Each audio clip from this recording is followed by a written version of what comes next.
സഹപാഠിയായ സുഹൃത്തിന്റെ വാച്ച് കണ്ടപ്പോൾ ക്ലാസ്സിലെ കുട്ടികളിൽ ഒരുത്തിനൊരു മോഹം, ആ വാച്ച് ഒന്ന് കിട്ടണം. പക്ഷെ ചോദിച്ചെങ്കിലും ലഭിച്ചില്ല. അതോടെ അവൻ ആ വാച്ച് മോഷ്ടിച്ച് പോക്കറ്റിലിട്ടു. വാച്ച് നഷ്ടപ്പെട്ട കുട്ടി കരച്ചിലോട് കലജിൽ, എന്റെ വാച്ച് പോയേ, എന്റെ വാച്ച് പോയേ. ഇതോടെ അധ്യാപകൻ എല്ലാ കുട്ടികളെയും വരി വരിയായി നിർത്തി. കണ്ണടയ്ക്കാൻ പറഞ്ഞു. കുട്ടികളുടെ കീശകൾ ഓരോന്നായിട്ട് പരിശോധിച്ചു. വാച്ച് കണ്ടെത്തി. പക്ഷെ അധ്യാപകൻ പരിശോധന നിർത്തിയില്ല. പരിശോധന തുടർന്നുകൊണ്ടേയിരുന്നു. എല്ലാവരുടെയും പോക്കറ്റ് തപ്പിയ ശേഷം വാച്ച് കുട്ടിക്ക് തിരികെ നൽകി. മോഷ്ടിച്ചത് ആരെന്ന് ആരോടും പറഞ്ഞില്ല.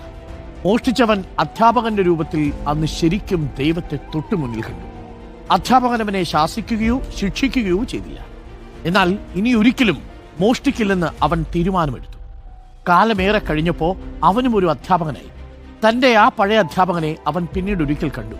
എന്നാൽ അവനെ അധ്യാപകൻ തിരിച്ചറിഞ്ഞില്ല. അവൻ ആ വാച്ച് മോഷണം അധ്യാപകനെ ഓർമ്മിപ്പിച്ചു. തന്നെ കൂട്ടുകാർക്കിടയിൽ കള്ളനാക്കാത്തതിന് അവൻ നന്ദി പറഞ്ഞു. എന്നാൽ ചെറിയൊരു മന്ദഹാസത്തോടെ അധ്യാപകൻ പറഞ്ഞു, ഞാനും അന്ന് കണ്ണടച്ചുകൊണ്ടാണ് ആ കീശകൾ പരിശോധിച്ചത്. എനിക്കറിയില്ലായിരുന്നു ആരാണ് വാച്ച് മോഷ്ടിച്ചത്. നമ്മുടെ കുട്ടികളുടെ ചെറിയ കുറ്റങ്ങളിൽ അവരെ ക്രൂശിക്കാതെ തെറ്റവരെ ബോധ്യപ്പെടുത്തുകയാണ് വേണ്ടത്.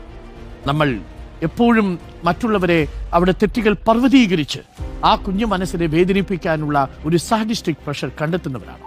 എങ്കിലത് ഉപേക്ഷിച്ചു.